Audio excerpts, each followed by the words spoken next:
Hi everyone, Lloyd Fontos back here on the Immortalizer. Consider this part 2. Those of you that saw my last video, thank you very much for viewing and taking a look at that. Basically, my last video I did explain every part and piece of the Immortalizer. Today I'm going to show you guys troubleshooting and show you guys also a personal build and explain coil flow. The only way I can give just explanation is that I got a chance to meet Chief Pat of Chief Vapors a few weeks back, and he explained to me pretty much the simple thinking behind the sophisticated design. So let's get started, guys. Basically, this time I'm going to pop out, which I failed to do last time, the positive pin. The positive pin, as you can see, has been taken out. It's basically what you call a floating pin. Now, being a floating pin, as you tighten it down, the Immortalizer into your mod, it does have the tendency to be pushed up. It will push up, actually. And as it pushes up, you have, again, the possibility of cracking your insulator, because of the insulator is made out of ceramic there. And most of all, if you tighten it down excessively to try to make it sit flush to your mod, the positive pin may push to the side, as so. As you guys can see, it's moving there, right? Now, as it moves and gets disaligned with that piece underneath that connects to the positive pin, it may hit the wall, which will obviously create some kind of a short and may burn out your batteries as well. So it's not advisable to tighten it down to try and make it look flush.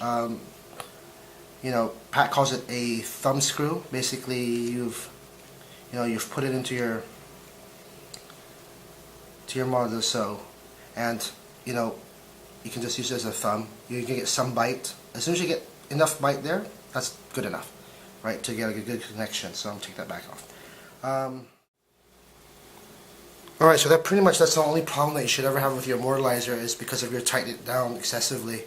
I'm going to take this apart again, and I'm going to insert the ceramic there.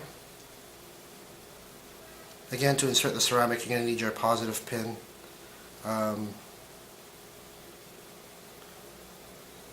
Now, again guys, as a reminder, when tightening down your positive pin there to put down the ceramic, again, don't tighten it down excessively. You do risk, again, cracking your insulator. So there you go. So you got that all connected. Now I'm gonna go straight into the simplicity and thinking behind how the whole airflow system was made. Again, at the base here, there's 3 holes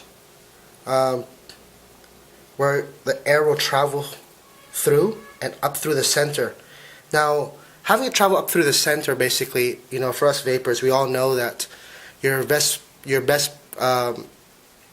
vapor production will come from the holes, the air holes, hitting straight onto your coil.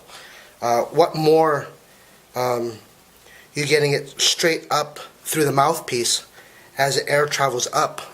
It doesn't have to turn around. For those of you that have atomizers that have holes through the side, basically, to hit a coil before the air comes up. The Immortalizer is basically made for you to get the most flavor from your juice. So it's going straight right up into your mouth, basically. Now, talk about coil flow. I'm going to take the drip shield, which I like to call now the air chamber, pretty much. I've seen guys try to modify this air chamber. Modifying this air chamber, basically, by making the holes bigger, doesn't make any difference, basically, because of, the amount of air that gets put into the chamber is the same amount of air that you're going to get to travel through the holes. So, talking about coil flow, remember we talked about putting your build, let's say these are the 2 air holes, and you get your coil, whether it's high or as close to the holes as possible.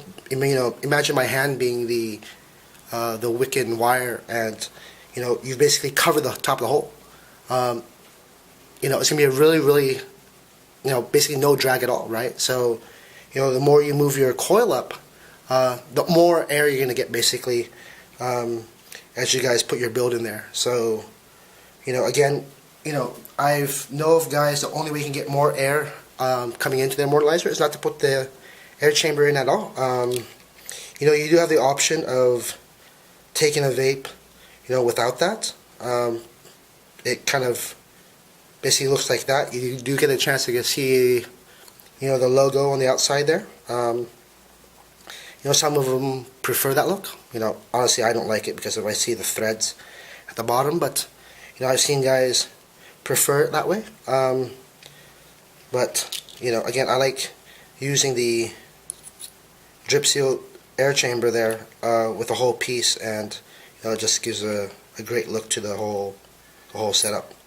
So now I'm going to go. I pretty much touched on airflow there for you guys to give you guys a simplicity behind the design, and I'm going to show you guys my personal build. Now I got the chance to share with you guys there the explanation on coil flow and troubleshoot. I'm going to show you guys a personal build now to top this off. Now I'm going to take 2 pieces of wick here. Basically, as you guys can see, they're pretty long. The reason why I like to keep my wicks long like this, it gives me less waste when I'm done. So I'm going to take the piece, I'm going to overlap them. For this build, I'm going to use round wire. I believe the round wire is I'm using here is 0.20. It's nichrome. I'm going to give it 4 wraps. Being a 0.20 on a Provari, I got pretty much down to a science. That was 1, 2, 3, and 4. Now it's giving me a 1.3 read. It should be no more less than that. So got that down. So you guys can see. If you're looking at the other side, you're going to see 3. On this side, you're going to see 4. This is how it's going to sit into my Provari there. So stick it in. My spacing looks pretty good there. No need for adjustments. For this build, I'm not going to use a thumb jam in there like last time. This is pretty thin wire, so what I'm going to do, I'm going to press down on the center, on top of the coil, and I'm going to hold the other one down with my finger right there.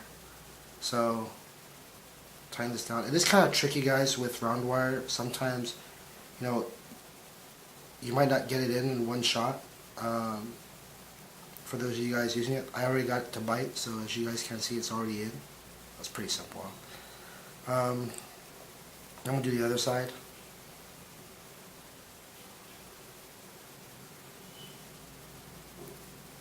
Put that in right there. Just turn it around. Hold it down on both sides. And tighten that side down. Good bite on that. There you go. Now I'm going to give a little tug, move it up. Give myself maximum airflow, and voila. Now I got that all stuck in there, right? So there's my build pretty much sitting on my. Now I'm going to stick this in the Provari now. Let's get a read on it. I believe, like I said, it should be right around 1.3. The most I can see this going is 1.4. It should be any lower than that. Get a read. And voila. As advertised, it's at 1.4. So it's good enough, guys. My Provari, let's see where I'm set. I usually use a math of 2.3 plus. So at 3.7, perfect. And we got fire. There you go. So now I'm going to cut everything back. We're straight into vaping here, guys. Show you guys pretty much everything else. Now, why do I have this so long? Here's my build, guys. Now, obviously you guys saw that fire up there. Now, for me to create more burning sensation, I guess, is what, if I want to call it, to my juice, I'm going to take the two ends, I'm going to tighten a knot, and I want to take that there and tie down as close as possible. It's pretty tight there, sitting right on top of my coils. Right? It's not going to change my read at all. Now I get to cut this back.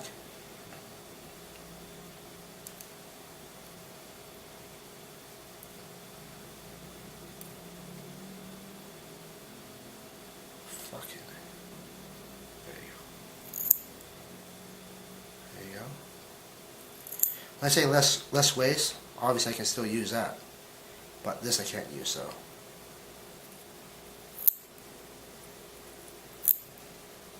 And the other side.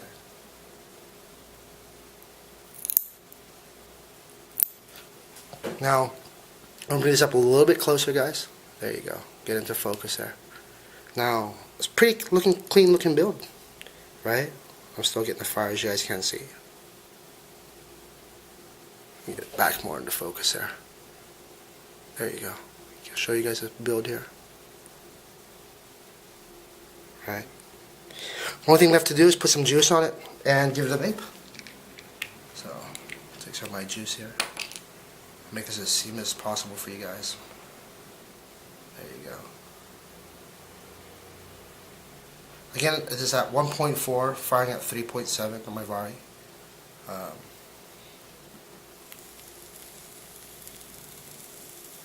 We got smoking. Gosh, I'm already excited already. And got my drip shield in there.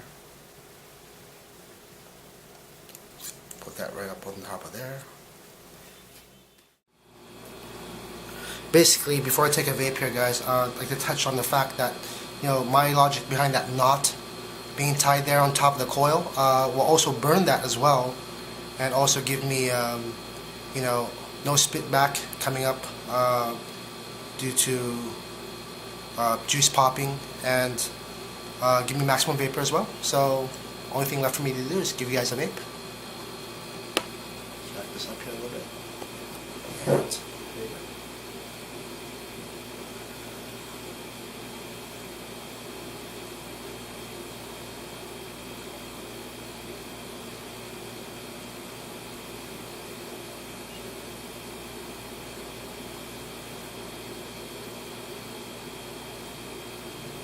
Vaping at its best.